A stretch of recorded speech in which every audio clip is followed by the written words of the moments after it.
Yeah, Mark and Shauna, when you meet Dan Laguna, he looks, acts, and talks like your normal, everyday guy. But sit down with him for a while and get him to open up about his life. You will soon find yourself saying, wow, you should write a book. And that's exactly what he did. Dan Laguna says he's just an ordinary guy. But there's nothing ordinary about this man.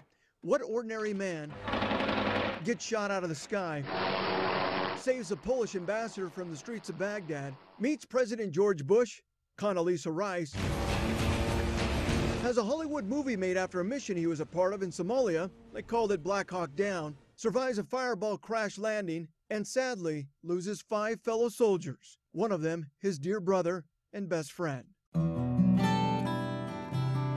Dan grew up in a small town just outside of Sacramento, California. His father, a disabled military vet. Successful mission, Mike. It was this 1968 movie, The Green Beret, starring John Wayne, that gave Dan his direction in life. His dad had taken the family to see it at the drive-in theaters. My father had mentioned to me if I would have never been injured, this is what I would have done.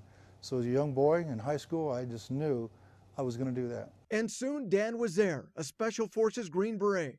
Before long, he was flying choppers. And now Dan, the brave men in that Stryker unit, is also an author. His book is called You Have to Live Hard to Be Hard, a motto he says he's always tried to live by.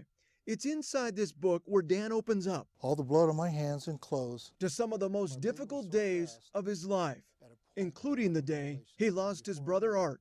Art was just a year younger than Dan. Even though he was my younger brother, he was the guy that I looked up to. You know, in my eyes, he was kind of my hero. In 2007, Dan and Art were in Baghdad working for a private security team. The two were flying separate choppers into a fierce war zone, rockets and bullets flying everywhere. Their mission, get a diplomat out of harm's way. He was my wingman. But suddenly, Art vanished. His final words over the radio, I'm hit, I'm going back. Art and his crew of 3 other soldiers were shot down. I spent the next 20 minutes looking for him before I was shot down. Dan made his way to 4 body bags. As I slowly unzipped that second body bag, my heart was beating so hard I thought it was going to tear right through my chest. Tears trickled down my face as I whispered, I'm sorry, I love you, Art, please forgive me. Why did you say, I'm sorry? I said I'm sorry to my brother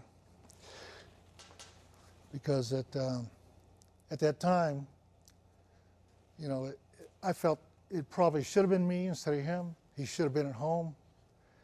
I asked my brother to extend a couple extra weeks because I was short pilots.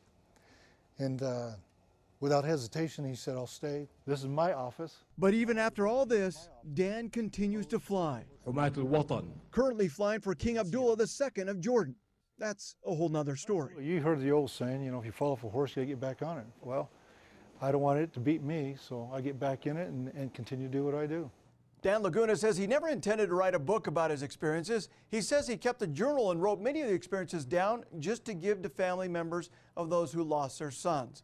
That's when friends convinced him he needed to write a book. Now, Dan was also a former pilot of ours who flew Sky 2. Of course, we always felt safe when we were flying with him.